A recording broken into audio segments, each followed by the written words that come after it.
Right, so we've had a flurry of iPhone 15 leaks, mainly focusing on the chassis of the device and it being more rounded compared to iPhone 14, but now we have new details regarding the design on the front, and specifically the glass also having a curvature, so let's delve into it. So this comes from Shrimp Apple Pro, a pretty credible source. However, like he says, this is a pretty early rumor, so do take this with a grain of salt. Anyways, he says their source has seen a front glass for an iPhone with an eye cutout, which of course is for the dynamic island, but the edges are curved and also there's thinner bezels. Now this apparently comes from the same source that gave him details regarding the Apple Watch Series 8, and so yeah, this rumor has major weightage behind it, and it's a very credible source. Now what are my thoughts regarding this? Well, we heard about a rounded chassis and now we have details regarding curved glass, and so that makes me think of the iPhone X design, because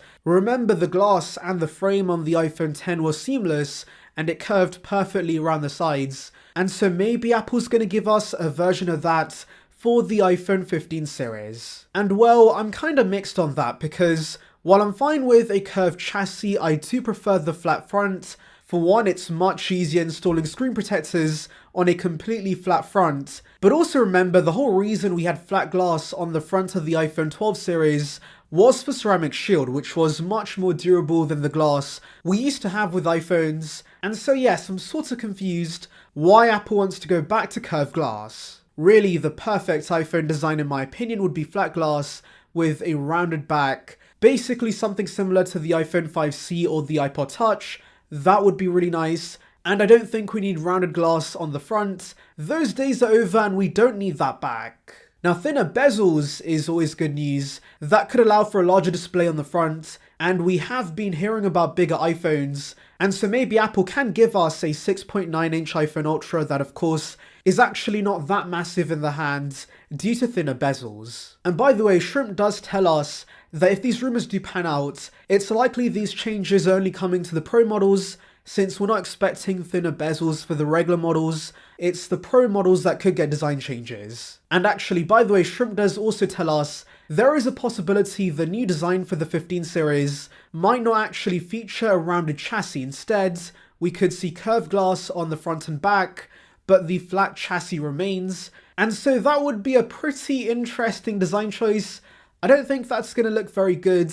I would prefer a chassis that's rounded, but hey, let's see what Apple does with the design for the 15 series. But it is interesting, guys, that Samsung, somebody who of course was the pioneer of curved glass and stuck with it for many years, is switching to flat glass with the S23 series, and Apple's now allegedly going back to curved glass. It's a very interesting situation, but anyways, thought I'd mention it. Anyways, let's delve into your questions. So David, regarding the 15 series going portless or using Thunderbolt instead, says that he thinks Apple's going to use Thunderbolt ports as they'll be fast enough for moving big video files. And yeah, that's really why I think Thunderbolt makes sense for the iPhone, because we have things like ProRes and ProRAW, so of course, to transfer these massive files, consumers should not be forced to put up with the Lightning ports that has USB 2.0 speeds. We need Thunderbolts, and it would be a big upgrade for the pros. And yes, I'm aware that only a small portion of users actually use ProRes,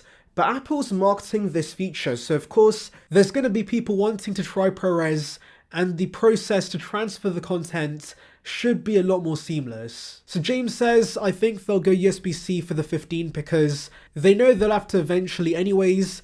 Is the EU okay with wireless chargers? Isn't that technically another device you need? I could see the 17 or 18 going portless. So basically, the loophole Apple could take advantage of is the fact devices that have wide charging need the USB-C port, and so by simply removing the port, the iPhone would become a wirelessly charged device, and so the iPhone would be exempt from this. However, personally, I don't think Apple's going to easily get away with that, because the whole reason they want a common standard is to reduce e-waste, and while getting consumers that switch from Android to iOS to buy all new MagSafe chargers would definitely be a massive waste, because they will not be able to use their existing chargers, and so if Apple does go portless, I'm sure the European government would have an issue with this. So William says, I think Apple may get rid of the 14 Plus since no one is buying it. Instead, they have the 15 by itself, and it would be in between the regular and plus size at around 6.4 inches. This would mean there is room for a model above the 15 Pro Max in the range, which would be the 15 Ultra. I also think regarding USB-C on the iPhone, they could possibly make it a Pro or even Ultra exclusive until the legislation comes into place. So regarding your first point, I think that yes, there is a chance the 14 Plus could be killed off. However, it seems Apple does like to give new models another chance for survival, because we did see the 13 mini get released, even though the 12 mini was a massive flop. And so considering we have heard about the 15 Plus, I do think it's going to stay around for another year. But of course, your idea of one regular model being 6.4 inches, essentially what Apple's doing with the iPhone 11 and 10R, would be perfect. I think that makes a ton of sense. There should only really be one regular size, so I'm down for that change. However, regarding the idea of there being 3 Pro models, I think that would be too convoluted.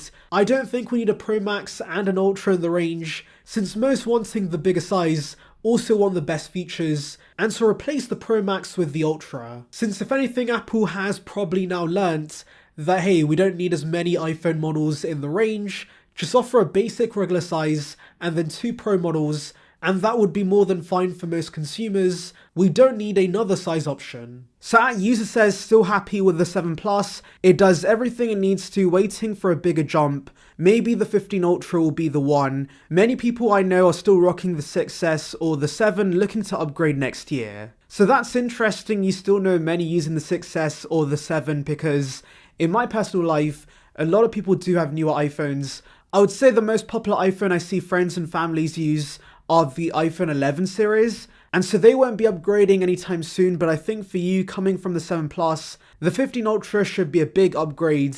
Heck, the 14 Pro Max already has a ton of upgrades, but if the 7 Plus still works for you, then of course, by all means, keep using it. And yeah, that's a great thing about modern iPhones. If your use case is pretty light, you can keep using these for years and years, even after they lose support, because Apple does occasionally still give them security updates. And so yes, longevity wise, the iPhone is undefeated. Anyways, tell me your thoughts regarding this in the comments. Anyways, thank you for watching guys. Make sure to like and subscribe for the latest Apple news and rumours.